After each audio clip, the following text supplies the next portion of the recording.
Hello, welcome back to my web series. In this video, I'm going to be talking a little bit about the experience I had doing a homestay for just one weekend in the Bo Kaap community in Cape Town. In my travel video, I talked a little bit about how I did a homestay for just one weekend. Some people who were in my program did homestays for the entire duration of the program. I was in a dorm, as I have said in the tag video, I think. But they gave us the option of doing a homestay for a weekend to kind of get a taste of what it's like to live with a South African family just for a weekend. So I decided to do a homestay weekend in the neighborhood of Bo Kaap, which you might have seen pictures of before. It's very colorful. All the houses are painted different colors, very vibrant. The reasoning behind that kind of goes to a few different schools of thought. So what I was told is that there are a few different reasons why these houses are painted so colorfully, why this neighborhood looks like a rainbow. One of them was that originally the houses were painted white way back before apartheid, during slavery, and that's why now they have begun to be more colored, because after apartheid ended, it was an expression of individualism to kind of choose a color for your house and express more than just this plain whiteness. The second reason is to help distinguish between the houses. So after apartheid, this area, which was formerly called the Cape Malay quarter or the Malay quarters, for the reason that when slaves were brought to Cape Town, this is where they resided, and it was assumed that a lot of the slaves came from Malaysia, which wasn't entirely true, but that's just the blanket term that they used.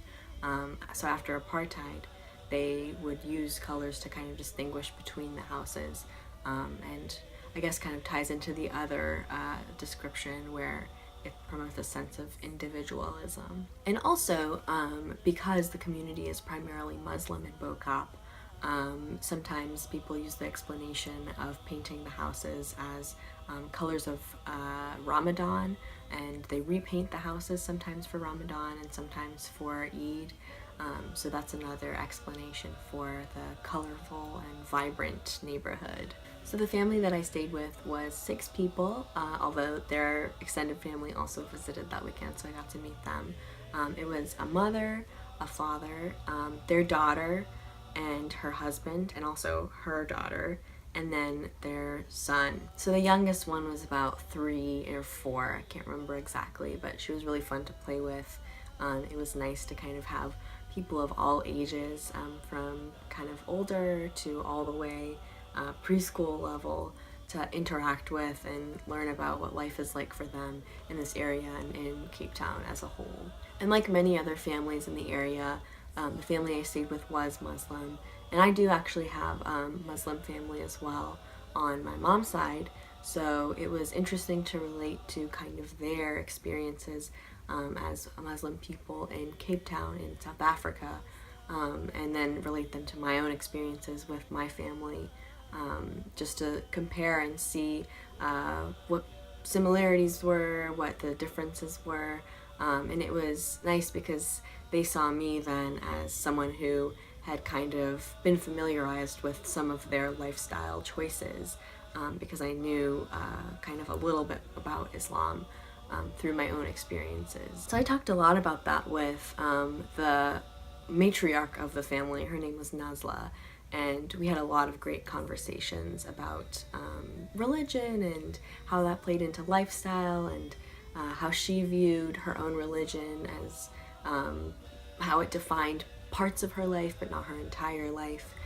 We connected really well, and I definitely feel lucky to have been placed in that family because I think it was a great fit for me. The family I stayed with also loved karaoke, so they had this USB drive of like millions and millions of songs, and they would just plug it in to their laptop and then connect it to the TV, and they had like a karaoke like microphone machine, and we spent the entire Saturday with their extended family just picking songs and doing karaoke. And I'm actually a singer, so they didn't know this, but when I started to do the songs, they were all so excited that I liked to sing, and they made me do like 10 in a row or something, and it was just so fun because I instantly felt like bonded and welcomed into their family.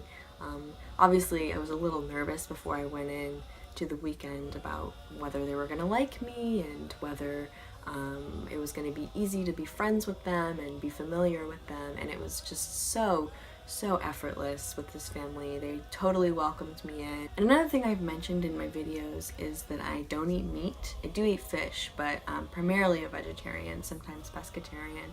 And I was also nervous because I didn't want to inconvenience any families with that dietary restriction. I'm also allergic to peanuts, so I feel like sometimes when I go to restaurants or meet people, it's hard to not make them feel awkward about what I can and can't eat.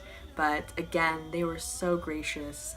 They always asked me, not even if I could eat this, but if I liked it. And I also got to have home cooking for a whole weekend, which was really nice. On the Saturday morning of that weekend, me and the other students who had chosen to do the homestay weekend in the Bo Kaap community got to kind of volunteer as part of a walk around the neighborhood for the benefit of the language of Afrikaans, which is primarily what the community spoke in Bo Kaap.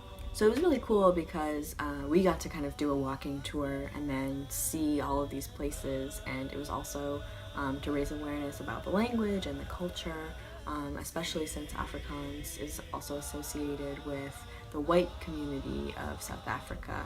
So it was interesting to see how it's played into another community. And just to give a little bit of context about racial categorization in South Africa and in Cape Town, especially within this community, a lot of times mixed race people were referred to as colored people. So if you had maybe a mother who was black and then a father who was white, you would be categorized as colored.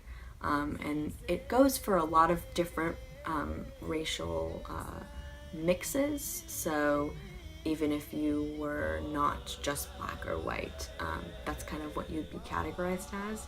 And in this community, a lot of the people were mixed with maybe like South Asian heritage, Black heritage, Malaysian heritage, which is why it was originally referred to as the Cape Malay Quarter, although now people prefer it to be called Bo Kaap, or the Muslim Quarter. But that's kind of the racial blanket term for the most of the people who live in this area, and also in other areas, obviously, of South Africa. We stayed until about Sunday afternoon, and then after that we were just taken back to our residences. And this neighborhood was like a 10-minute drive from where I lived, so we didn't have to go very far. A lot of the other places that you could do homestays were more far out, maybe like an hour and a half drive. And I didn't choose this location because it was so close. It just kind of stuck out to me because in the descriptions we were given of the areas, it said a little bit about what kind of people lived there, and I thought it would be very interesting to live with a family that was Muslim, especially coming from a family of my own that had experience with that religion, and just with religion in general. I definitely think that I chose the right place. I don't think I would have chosen a wrong place. I think it would have been an incredible experience to live with a family in any neighborhood, but I'm glad that I chose this one because I think it definitely had a hand in helping me adjust, because it was a little bit earlier in the semester, and if you watched my transitions video, you know that I had a little bit more of a difficult time adjusting to Cape Town in general, and this definitely helped me because I felt like I had a sense of community, not just in the program but in the city as well, and they definitely made me feel like I was welcome to be back there and hang out with them and do karaoke with them whenever I wanted to. It was really awesome to have that experience, and I'm very privileged to say that I got to do that because it helped me learn so much about culture outside of a classroom. One of my favorite things about learning is that it doesn't have to be just in this classroom setting. It can extend beyond the classroom, and I definitely felt like I did justice to that with this weekend experience. I feel very lucky to have been so welcomed into a stranger's home, and they were so nice to me. They fed me, obviously, and they made me feel like I was part of their family, and they didn't really have to do that. I know that they're getting paid to do that, but it was just so friendly, and I felt like I had been friends with them for years and years. If you have the opportunity, definitely get in touch with the people who are living in the place that you are in, because if you're just stuck reading guidebooks and, like, you know, doing online searches, you're not going to hear from the actual voices of the place that has been defined by those voices. So it's really important to get in touch with that, even if it's just going to a museum and hearing a guide talk about it. You know, you can maybe make connections through those experiences to meet local people and to hear their stories. So important in a place like South Africa, where those voices have been erased for a really long time. So I hope you enjoyed this video, and I will see you next time.